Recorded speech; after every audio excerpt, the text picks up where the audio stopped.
John William Coltrane was born on September 23, 1926, and died on July 17, 1967.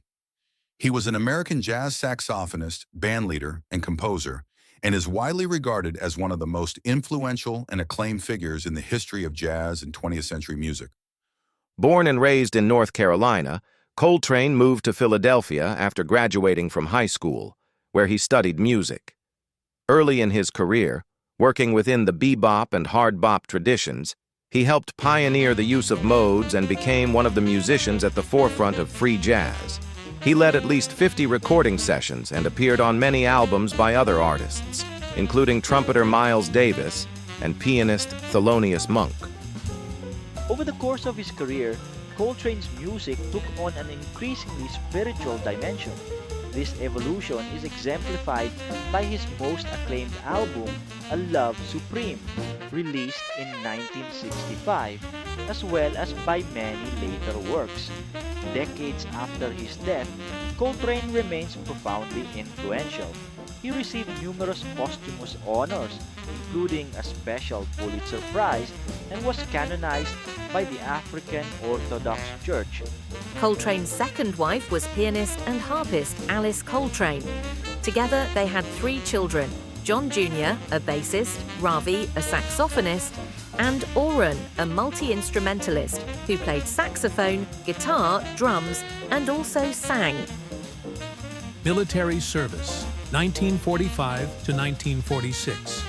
To avoid being drafted into the Army, Coltrane enlisted in the United States Navy on August 6, 1945, the same day the first atomic bomb was dropped on Japan. He trained as an apprentice seaman at Sampson Naval Training Station in upstate New York before being deployed to Pearl Harbor. He was stationed at Manana Barracks, the largest posting of African American servicemen in the world.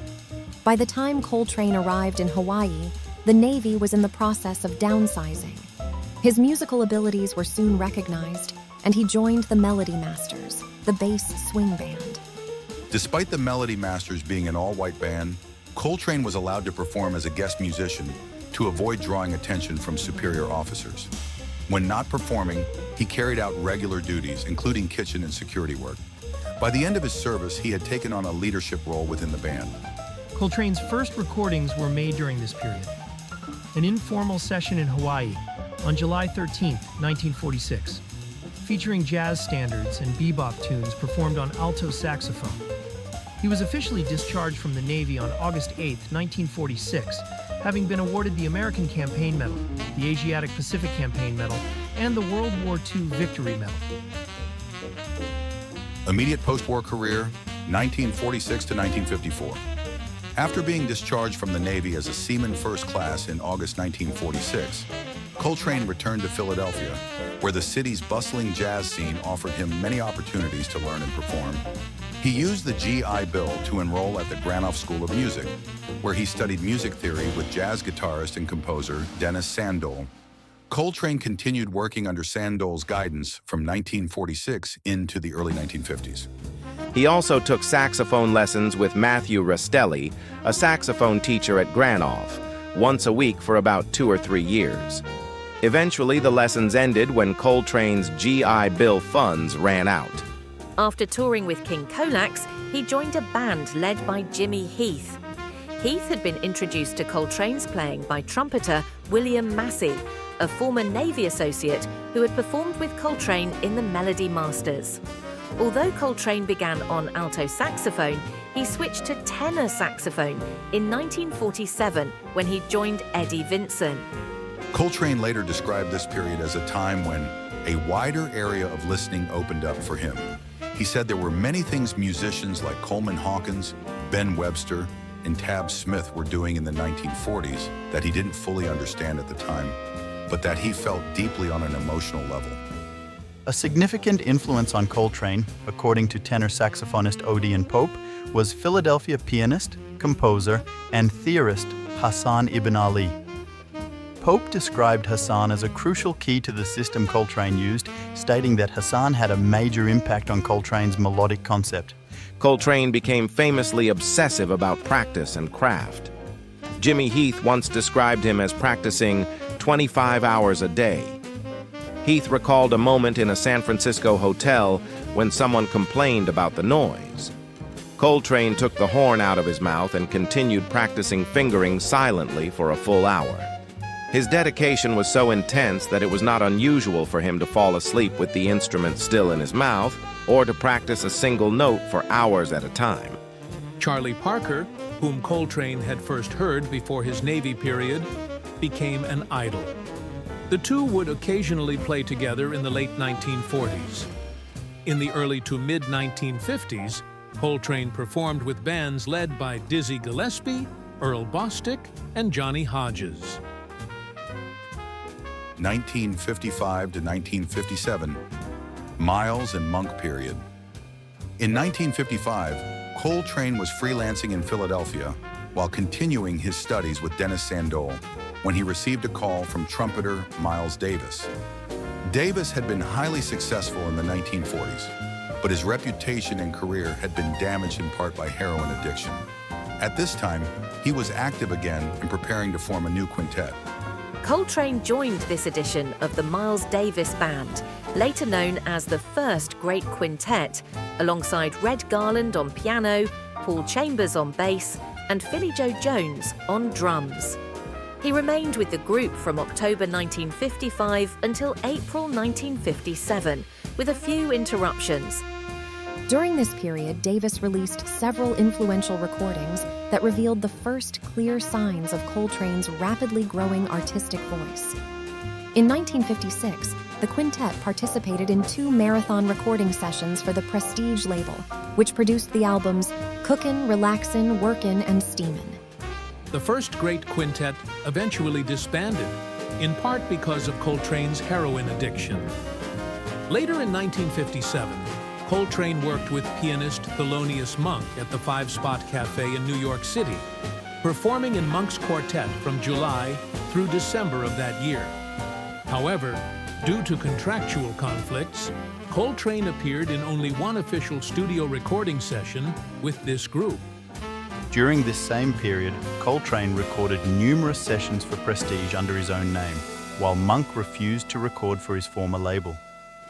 A private recording made by Juanita Naima Coltrane of a late summer 1957 reunion of the group was eventually released in 1993 by Blue Note Records under the title Live at the Five Spot, Discovery.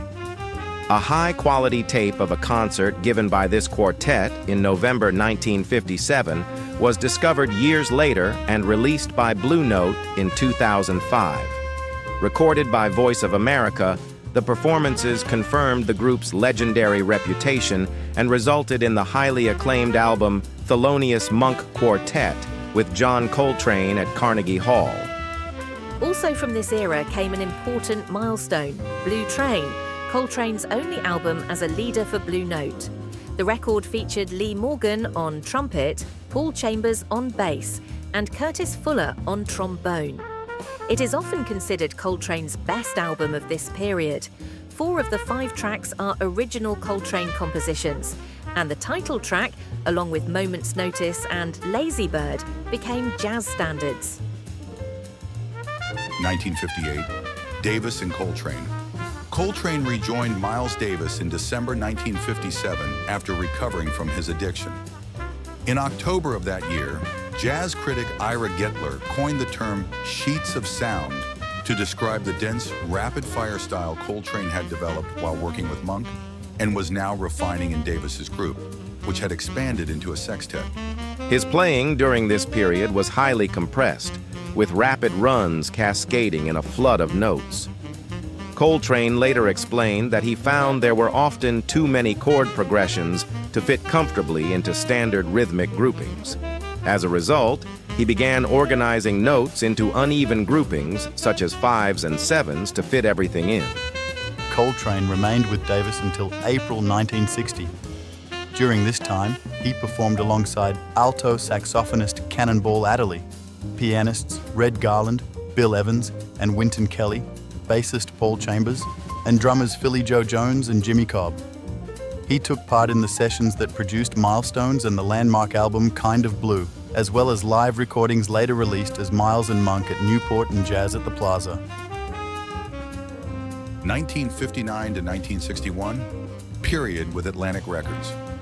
At the end of his time with Davis, Coltrane recorded Giant Steps in 1960, his first released album as a leader for Atlantic Records that consisted entirely of his own compositions.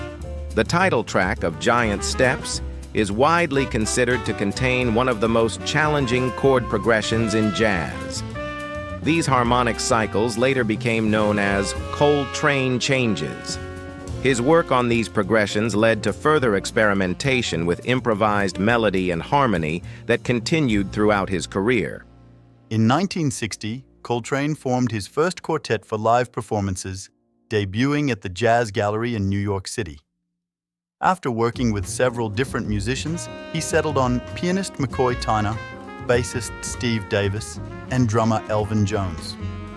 Tyner, who was also from Philadelphia, had been a friend of Coltrane for years, and the two had an understanding that Tyner would join the group when he felt ready. My Favorite Things, recorded in 1961, was the first album by this quartet. It was also Coltrane's first album featuring him on soprano saxophone, an instrument he had begun practicing while still playing with Miles Davis. Choosing the soprano was considered unconventional at the time, as the instrument was more closely associated with earlier styles of jazz. 1961 to 1962, first years with Impulse Records. In May 1961, Coltrane's contract with Atlantic Records was purchased by Impulse Records. This move reunited him with engineer Rudy Van Gelder, who had recorded many of his earlier sessions with Miles Davis for Prestige. Coltrane would go on to record most of his Impulse albums at Van Gelder's studio in Englewood Cliffs, New Jersey. By early 1961, bassist Steve Davis had been replaced by Reggie Workman, and multi-instrumentalist Eric Dolphy joined the group as a second horn. This quintet began a celebrated and extensively recorded residency at the Village Vanguard in New York City, where Coltrane's music took a bold new direction. The performances at the Vanguard featured some of the most experimental music Coltrane had played up to that point. His explorations were influenced by Indian ragas, modal jazz, and the emerging language of free jazz. A particularly important influence was saxophonist John Gilmore, a longtime member of Sun Ra's ensemble. After hearing Gilmore perform, Coltrane reportedly said, "He's got it. Gilmore's got the concept." One of the most famous recordings from the Village Vanguard sessions is the 15-minute blues performance, Chasin' the Train, which was strongly inspired by Gilmore's approach. During this period, Coltrane also began experimenting with using two bassists at the same time. He often paired Reggie Workman with another bassist such as Art Davis or Donald Garrett. Garrett later recalled playing a tape for Coltrane in which two bass players were performing together. Coltrane became excited by the rhythmic texture, comparing it to the sound of East Indian water drums, where one instrument maintains a steady pulse while another moves freely.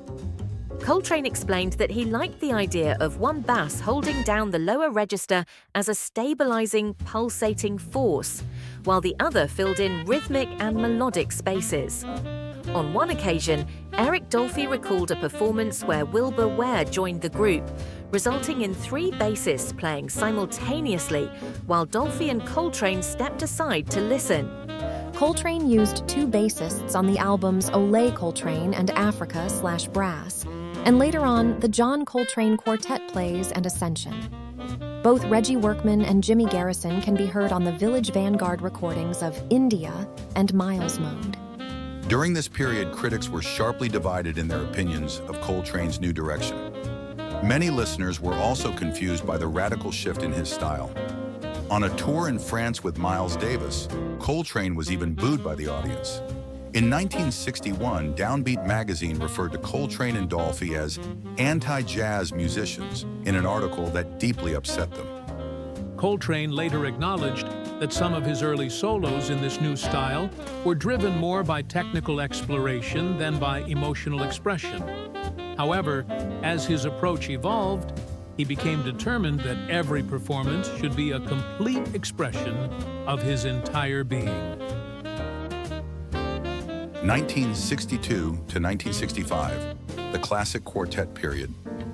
In 1962, Eric Dolphy left the group and Jimmy Garrison replaced Reggie Workman as the regular bassist.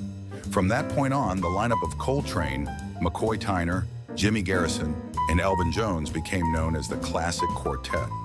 This group produced deeply searching and spiritually driven music. Coltrane began moving toward a more harmonically static approach, which allowed him to expand his improvisations in rhythmic, melodic, and motivic directions. Although complex harmonies were still present, Coltrane increasingly focused in live performances on continually reworking certain pieces, including Impressions, My Favorite Things, and I Want to Talk About You.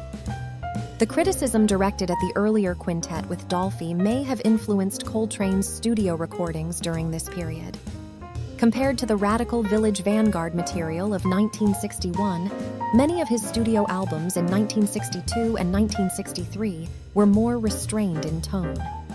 He recorded an album of ballads and collaborated on albums with Duke Ellington and with singer Johnny Hartman, a baritone known for his ballad interpretations. The album Ballads became a clear example of Coltrane's versatility, as the quartet offered fresh interpretations of standards such as It's Easy to Remember. Even though the studio recordings were often more polished and accessible, the quartet's live performances continued to balance familiar standards with more exploratory and intense improvisation.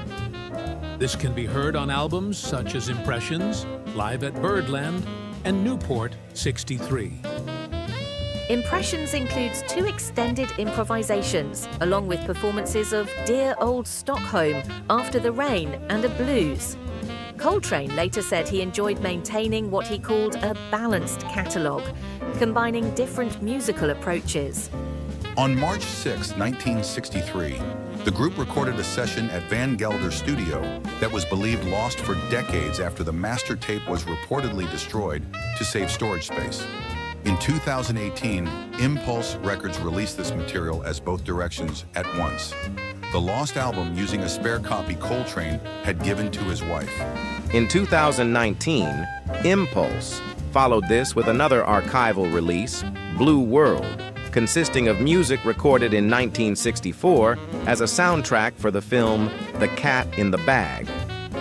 The Classic Quartet reached a spiritual and artistic peak with the recording of A Love Supreme in December 1964. This 4-part suite was a deeply personal expression of Coltrane's faith and gratitude. It marked the culmination of much of his musical and spiritual development up to that point. The fourth movement of A Love Supreme, titled Psalm, is a musical setting of a devotional poem written by Coltrane himself and printed in the album notes. In this piece, Coltrane's phrasing closely follows the rhythm and syllables of the poem, effectively speaking the prayer through his instrument. The album was composed at Coltrane's home in Dix Hills on Long Island. The quartet performed A Love Supreme live only 3 times.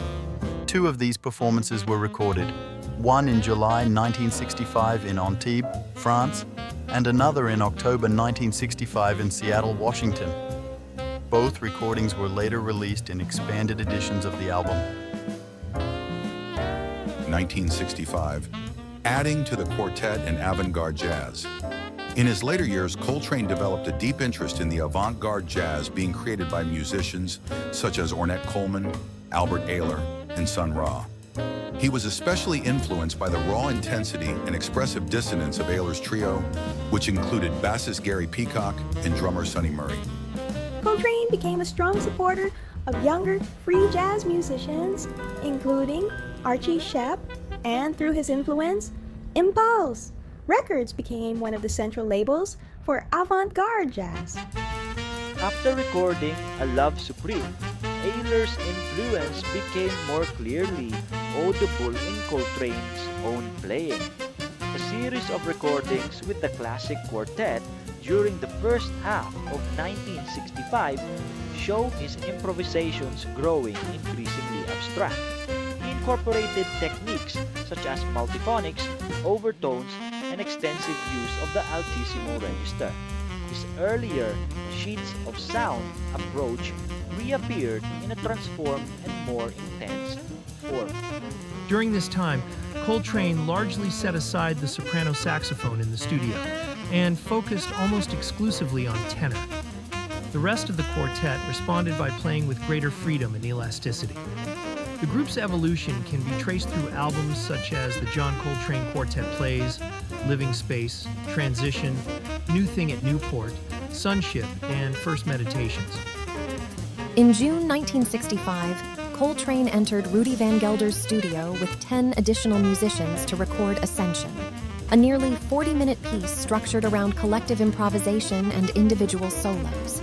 The ensemble included many young avant-garde players, among them Archie Shepp, Pharoah Sanders, Freddie Hubbard, Marion Brown, and John Chikai. The album was controversial, especially because of its large sections of group improvisation that blurred traditional boundaries between soloist and ensemble. After several more recordings with the quartet, Coltrane invited Pharoah Sanders to join the band in September 1965. Sanders brought a radically expanded sound palette to the group. While Coltrane often used overblowing as an expressive peak, Sanders explored extended techniques such as growling, multiphonics, and piercing high-register cries that could resemble the human voice in states of singing, shouting, or anguish. His presence pushed the group further into uncharted sonic territory. 1965 to 1967, the second quartet. By late 1965, Coltrane was regularly expanding his group with Sanders and other free jazz musicians. Drummer Rashid Ali joined as a second percussionist, marking the end of the original classic quartet. Pianist McCoy Tyner soon left the band, explaining that he could no longer hear himself clearly over the increasingly dense percussion textures. Drummer Elvin Jones also departed in early 1966, later remarking that Coltrane's newest music felt as though only poets could understand it. Despite their departures, both Tyner and Jones continued to express deep admiration for Coltrane's artistry, even when they did not fully embrace the direction his music had taken. There has been speculation that during this period, Coltrane experimented with LSD, possibly contributing to the cosmic and transcendental atmosphere of his late music. Some writers described his and Sanders' performances as if they were speaking in a spiritual language beyond ordinary musical expression. After Tyner and Jones left, Coltrane led a new quintet featuring Sanders on tenor saxophone, his wife Alice Coltrane on piano, Jimmy Garrison on bass, and Rashid Ali on drums. In live performances, the group became known for playing extremely long versions of their pieces, often stretching from 30 minutes to over an hour. Individual solos could extend well beyond 15 minutes. This band can be heard on several concert recordings from 1966, including live at the Village Vanguard again and live in Japan. In 1967, Coltrane returned to the studio multiple times. Some recordings featured Sanders, including the unusual piece To Be, on which both musicians played flute. Many other sessions from this year were recorded either by the quartet without Sanders or as a duo between Coltrane and Ali. The duo recordings were later released as Interstellar Space, a stark and powerful set of improvisations for tenor saxophone and drums. Coltrane continued touring with this final version of his band until just 2 months before his death. His last recorded live performance was a radio broadcast from the Olatunji Center of African Culture in New York City, later released as an album. Part 10, 1967, Illness and Death. Coltrane died of liver cancer at the age of 40 on July 17, 1967, at Huntington Hospital on Long Island. His funeral took place 4 days later at St. Peter's Lutheran Church in New York City. The service began with music performed by the Albert Ayler Quartet and concluded with the Ornette Coleman Quartet. Coltrane was buried at Pine Lawn Memorial Park in Farmingdale, New York. Biographer Lewis Porter later suggested that the cause of Coltrane's illness may have been hepatitis, possibly connected to his earlier heroin use. Other writers have also speculated that contaminated needles could have led to chronic liver disease, which may have eventually developed into cancer. Coltrane's death came as a shock to much of the music community, as many people were unaware that he was seriously ill. Miles Davis later said that Coltrane's passing surprised everyone, noting that although he had not looked well, no one realized how serious his condition was. Musical style and instruments. Coltrane began his career on alto saxophone, but in 1947, after joining King Colax's band, he switched to tenor saxophone, the instrument with which he became most closely identified. In the early 1960s, during his time with Atlantic Records, he also began playing soprano saxophone. His use of the soprano was considered unusual at the time, since the instrument was more commonly associated with earlier styles of jazz. Nevertheless, Coltrane developed a powerful and distinctive voice on it, most famously heard on recordings such as My Favorite Things. By the early 1960s, Coltrane had developed a form of modal jazz that drew inspiration from Indian and Middle Eastern scales while maintaining a deeply spiritual intensity. Critics described how, on both tenor and soprano saxophones, his sound soared above the rhythm section, which drove forward with an energy that pointed toward Africa, Asia, and even the psychedelic sensibilities of the era.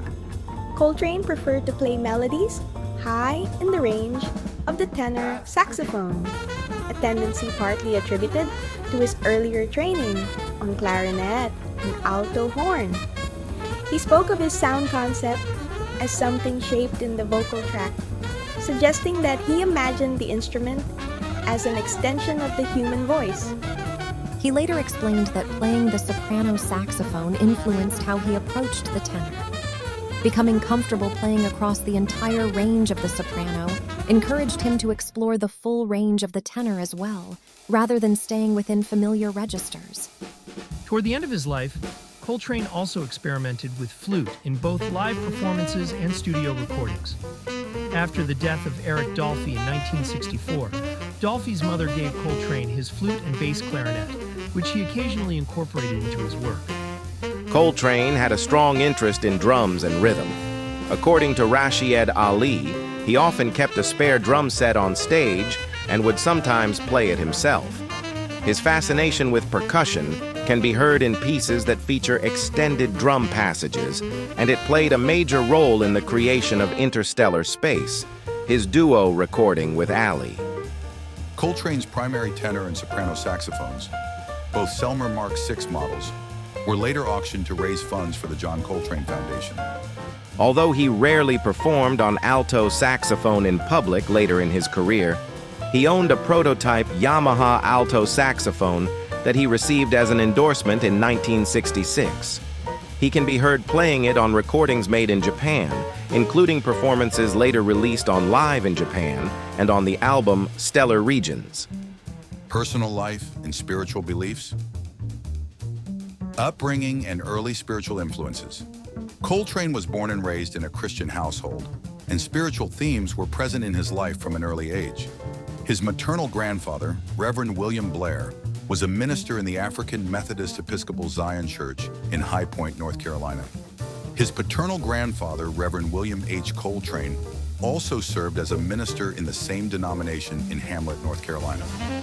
Growing up in this religious environment left a lasting impression on him. Later in life, critics would note parallels between the emotional intensity of his music and the expressive traditions of the Southern Black Church, where music played a central role in worship and community life. First marriage. In 1955, Coltrane married Naima Grubbs, who had converted to Islam and took the name Naima Coltrane. She had a young daughter named Antonia, later called Saida, whom Coltrane adopted.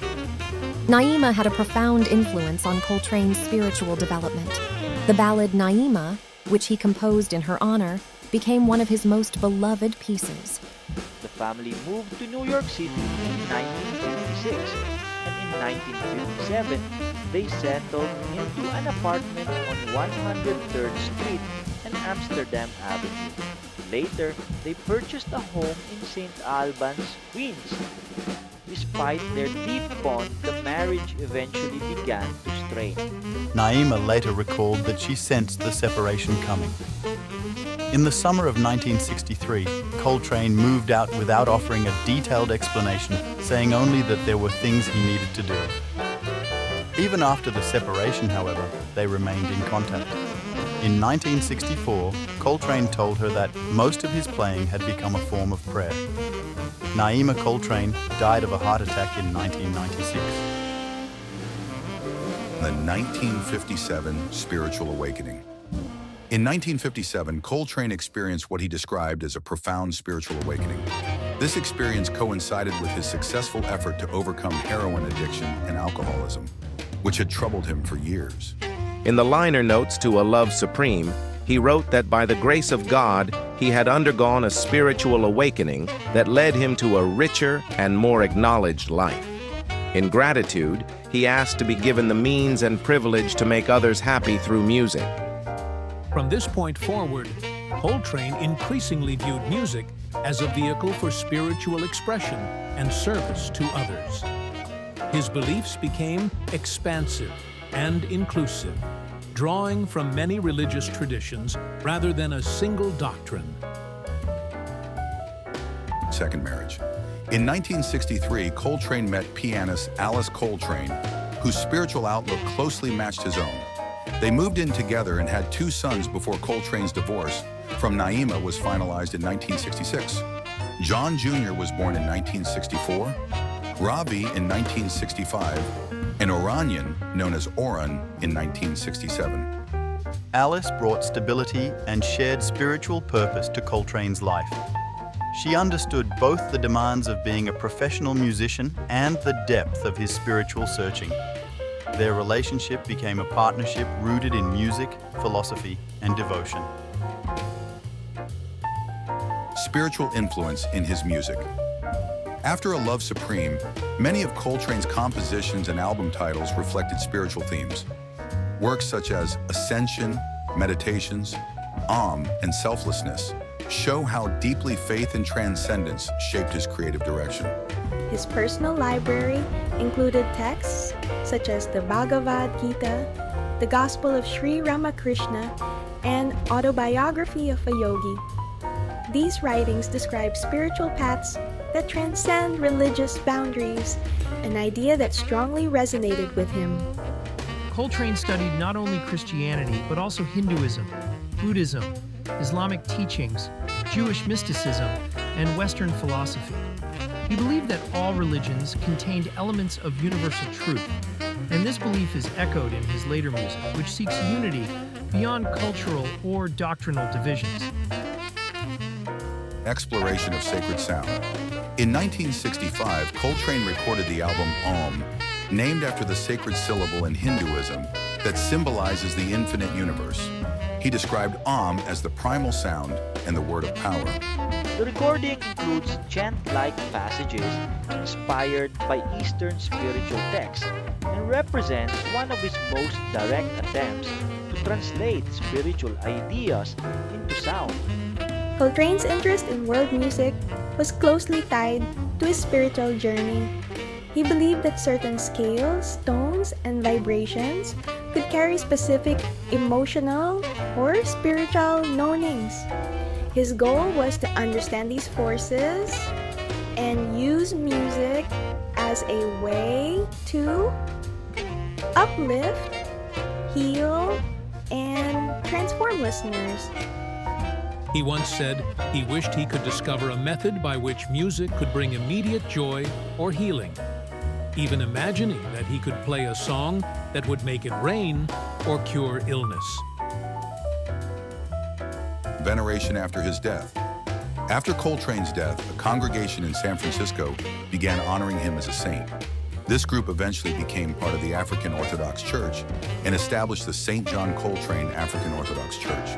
In this church, Coltrane's music is used as part of the liturgy, and his compositions are treated as spiritual offerings. Services combine traditional Christian elements with the sound and message of his music. Writers have observed that this form of veneration is consistent with Coltrane's own life story. A man who overcame addiction, underwent a spiritual transformation, and devoted his art to expressing divine love and universal truth. Legacy and cultural impact. John Coltrane's influence on music extends far beyond the jazz world. His innovations in harmony, rhythm, and improvisation reshaped modern jazz and opened pathways that musicians in many genres continue to explore. From modal jazz to free improvisation, his work redefined what was possible on the saxophone and in small ensemble performance. Younger generations of musicians, both within jazz and in experimental, rock, classical, and world music traditions, have cited Coltrane as a major inspiration. His relentless search for new musical languages and deeper emotional truth established a model of artistic integrity that remains powerful today. Coltrane's recordings continue to be studied in conservatories and universities around the world. His harmonic concepts, especially the so-called Coltrane changes, are now a standard part of advanced jazz theory education. At the same time, his later, more abstract music has influenced the development of free improvisation and avant-garde performance practices. Beyond technique and theory, Coltrane's greatest legacy may be the spiritual dimension he brought to music. He treated sound as a form of prayer, a way of expressing gratitude, devotion, and a longing for unity. This perspective transformed the role of the jazz musician from entertainer to seeker, from performer to spiritual communicator. His landmark album, A Love Supreme, remains one of the most celebrated recordings in music history. It is frequently included on lists of the greatest albums ever made, not only for its musical brilliance, but for its emotional and spiritual depth. Coltrane's life story, from a young musician in North Carolina, through struggle with addiction, to spiritual awakening and artistic transcendence, continues to resonate deeply with listeners. His journey suggests that music can be more than sound. It can be a path toward understanding, healing, and connection. Today, decades after his death, John Coltrane is remembered not only as a virtuoso saxophonist and visionary composer, but as an artist who sought truth through sound. His music remains alive, challenging, and transformative, inviting each new listener into the same search that guided his life.